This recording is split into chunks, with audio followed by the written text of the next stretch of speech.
नमस्कार, हम रिंकू तिवारी दुबई से। स्वागत बा आप सबके हमारे चैनल पे। आप सबके भी पता बा कि आज ललाई छठ हवे और ललाई छठ के त गीत हम दो चार गो आप सबके सुनाइए दिले बानी। तो आज आप सबके एगो ई व्रत कथा भी सुनाओ तनी। ललाई छठ के ई कथा होला और कथा बहुत लोग के ना भी पता रहेला। आजकल ज़्यादातर लोग बाहर रहता, लेकिन बाहर भी रहता तो जौन व्रत त्यौहार बा तो कहीं के बा ना, लेकिन बहुत लोग के ना मालूम रहेला। तो ऐसे आप सब सुनी लोगिन हमारी कथा। अच्छा लगे तो लाइक और कमेंट जरूर करे लोगिन। एगो पंडित जी आ एगो पंडिताइन रहे लोग, तो वो लोग का लड़का ना रहे। तो वो लोग बड़ा तरसे लोग कि हमरो एगो लड़का रही तो हम वही भादो के छठ भूखती। उनके मेहरारू के बड़ा रहे कि हमरा एगो बेटा कहिया होई। तो सबके उसे बेचारी पूछस कि का कइल जाए, केंगा कइल जाए, कौन चीज कइल जाए जे एगो हमरा बेटा होको। जब केहू के बेटा ना रहेला तो बहुत लोग के मन तरसेला, जे जौन कहेला तौन आदमी करेला। तो केहू बतावल कि तहार बेटा इंद्रलोक में बाणे, तू जइबू तो वही जो तहार बेटा तहरा मिल जइहन। तो उनके बुझाइल कि केहू कहता तो चलो वजू जाए तो हमार बेटा हुई हन तो हमरा वजू मिल जाई, तो एले बढ़िया चीज़ का कहाई। तो वो बेचारी चल गई, अपना मर्द से कहली कि हम जाता नहीं इंद्रलोक, वही जो हमार बाबू बाड़न, तो वही जो हमार बाबू हमरा मिल जाइए तो हमहू छठ भूखब आए मिल जाइए। तो कहलन ठीक बा जा। तो वो चल गई। जब वही गई तो उनके बेटा पतो बैठल रहे लोग आ बैठ के अपन बातचीत करत रहे लोग।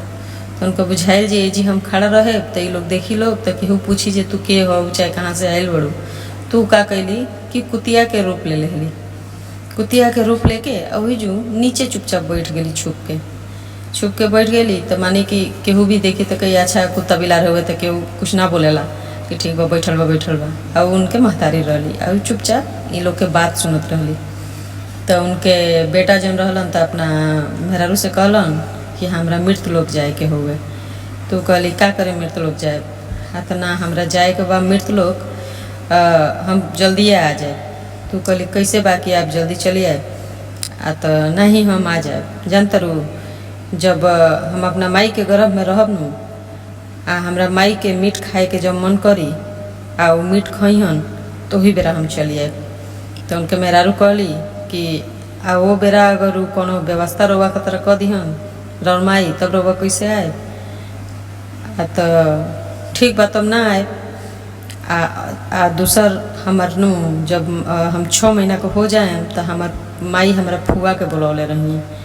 हमरा फुआ के बुलौले रही है। पटदारी में बियाह शादी रही तो हमारे फुआ आई रही हैं, खूब साड़ी कपड़ा कुल पहनले रही हैं निमन। और वही बेरा हम जिदिया के आ कानो माटी में पूरा सूती जाए, एकदम कपड़ा अपन गंदा कर ले और रोए लगे। तो हमरा के तो गोदी उठाइए ना, कहीं से तैयार रही कहीं जाए खतरा तो गोदी तो ना उठाइए।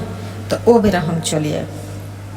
तो कहली आ वो बेरा अगर और माई कोनो व्यवस्था कर दिए तब तब तो रह जाए हम। तब कहिए रोआए। तो कहली कि अच्छा हम चैत बैसाख के दिन में कहब नु कि हमरा 5 पोड़ के ऊख चाहिए। कहाँ वो बेरा ऊख पई हैं। तो ऊख जब ना मिली तो वो बेरा हम चलिए। तो उनके मेहरारू कहली जा वो बेरा अगर राउन माई कोनो व्यवस्था कर दिए तब तब तो रह जाए।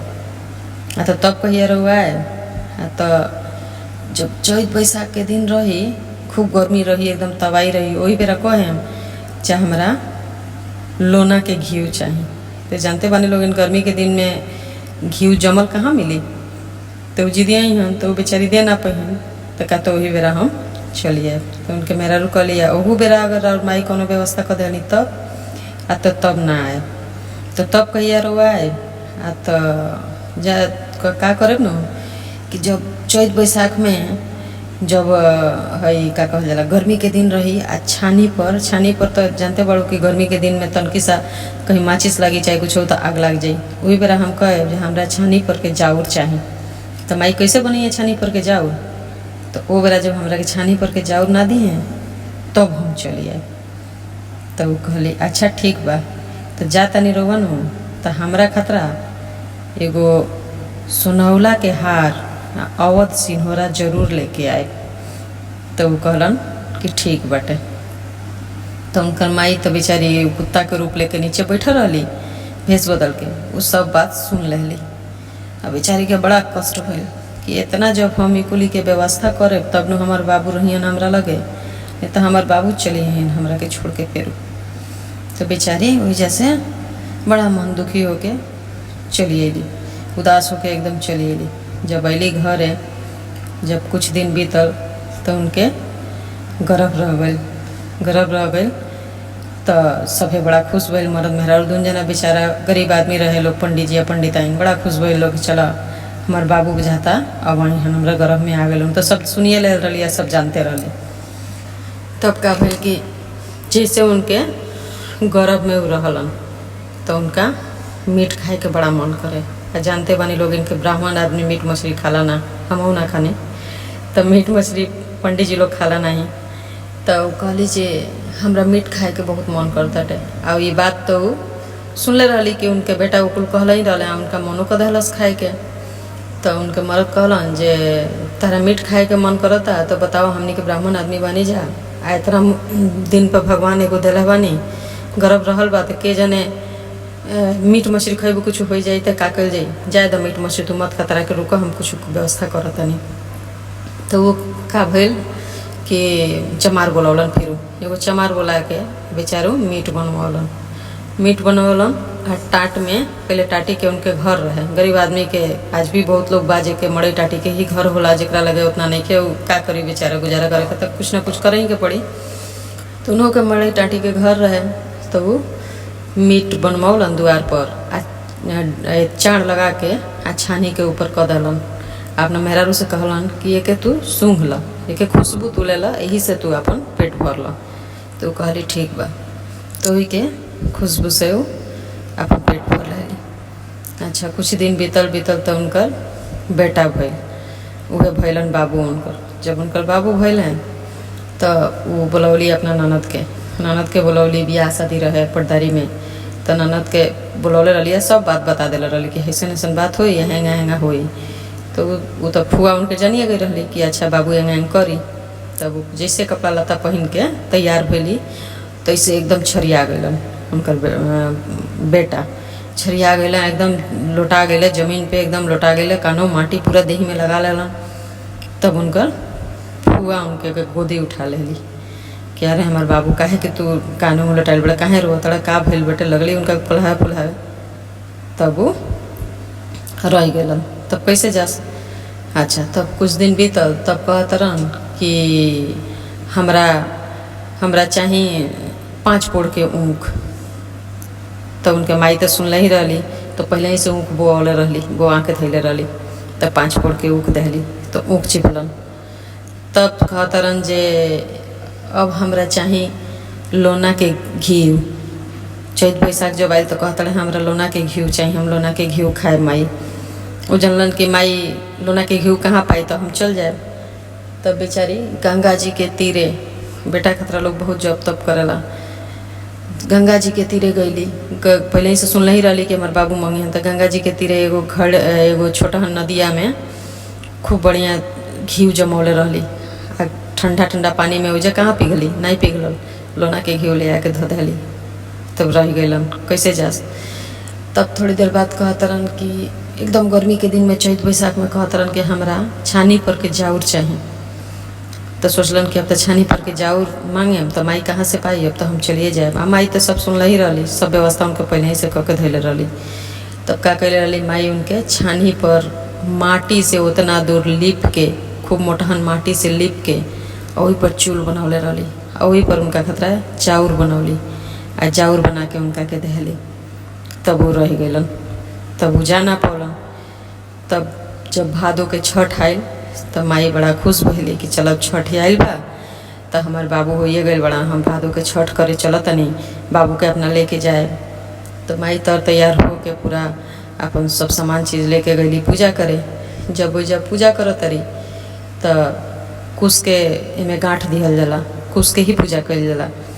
तो सब पूजा उजा करके जब कुश के गांठ दे तड़ी, ये पर्व में का है कि खेत खरिहान में ना जाइल जाला। वो दिन जैया व्रत भूखल जाला, वो दिन खेते में खरिहाने में मतलब पैर ना डालल जाला, ये नियम हो गए।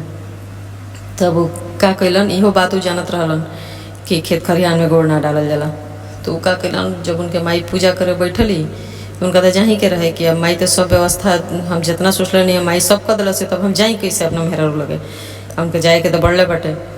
तब वो का कैलन कि लगलन भागे खेते में, लगलन भागे खेते में। कितनों कहते रहे ए बाबू रुक जाओ ए बाबू, लेकिन बाबू मानस न, दौड़े लगलन खेत में। तब उनके माई बेचारी पूजा छोड़ दिली छठी माई के, आ छोड़ के आपन साड़ी के एक टुकड़ा फाड़ फाड़ फाड़ फाड़ सारा साड़ी फाड़ फाड़ के बिछा के वही पर पैर रख के दौड़त गई। जब लास्ट एकदम पूरा साड़ी जब उनकर खुल गई शरीर से, अब पूरा साड़ी बिछा देली, एक टुकड़ा फाड़ के वही पे पैर रखत गई, काहे कि खेत में पैर ना रखे के रखत गई। जब पूरा साड़ी उनकर खुल गई पूरा बदन से, तब उनका बहुत कष्ट भइल। तब कहते रहे रे पापी, पीछे मुड़ के देख, अपने मेहरारू के सोने के सुनौला के हार अवध सिन्होरा लेके जो, रे पापी लेके जो। तब वो उनकर बेटा पीछे मुड़ के देखता रहे तो हमार माई साड़ी उतार दिले बड़ी, पूरा फाड़ के ऊपर लाद धो के आयल बड़ी, एकदम वहीं बिना साड़ी के खड़ा बड़ी। तब अलन उन्हें से लौट के, तब दौड़ल अलन तो अपन गमछी दहलन अपना माई के, आ गमछी दे के अपना माई के बदन पूरा ढाक दहलन। आ तब वो रह गए, रह के अपना माई के कांवर भीन के तब वो गैलन। तो यही तरह से ये कथा बाटे। अच्छा लगे तो आप सभी जरूर सुनी लगी। और एगो कथा रहे, एक जनी अहिर रहली तो उनके ये दूसर कथा हवे, ये तो एगो सुना देनी, दूसरा आप सबके सुनाओ तनी। एक जनी अहिर रहली तो उनके जब छठ ही आवे, भादो के छठ आवे, तो उनका के यहाँ बहुत भैंस रहल सन। आई में भैंस के ही दही खाइल जाला, आ भैंस के ही दही चढ़ावल जाला, गाय गोरू के ना चलला।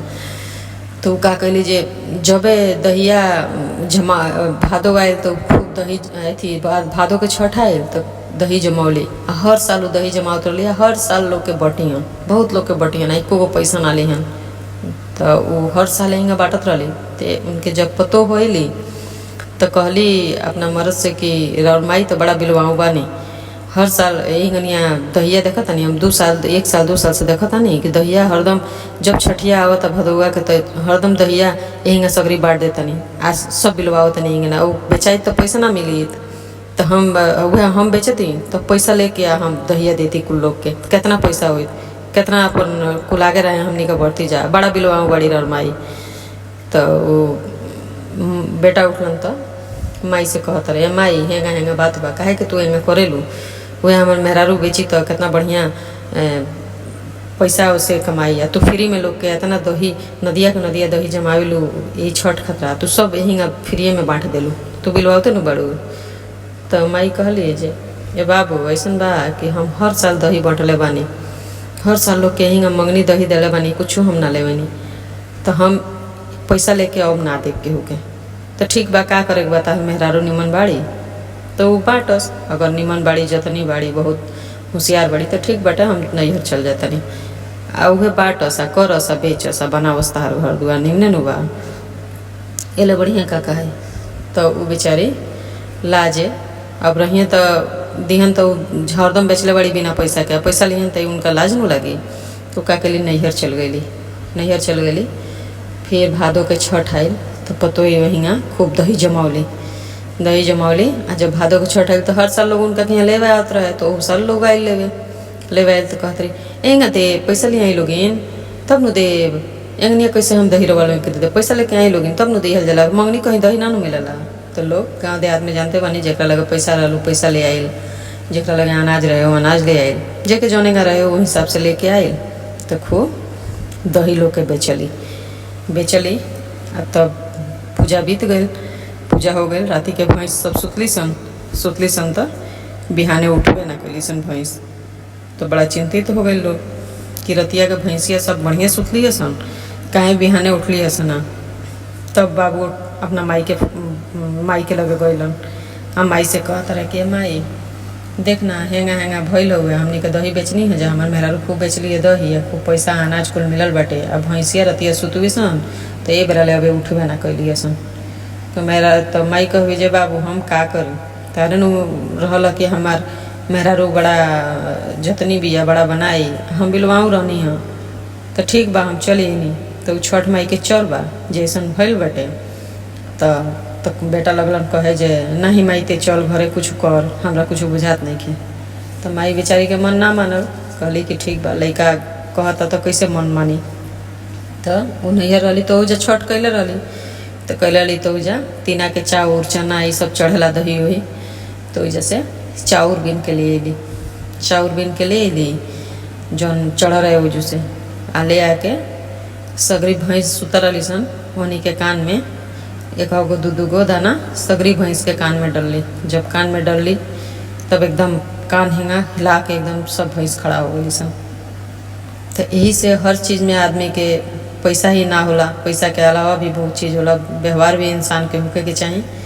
तो ये छठ में कथा होला और आप सभी अच्छा लगे तो ज़रूर सुने ब्लॉगिंग, और पसंद आए तो लाइक और कमेंट जरूर करें ब्लॉगिंग।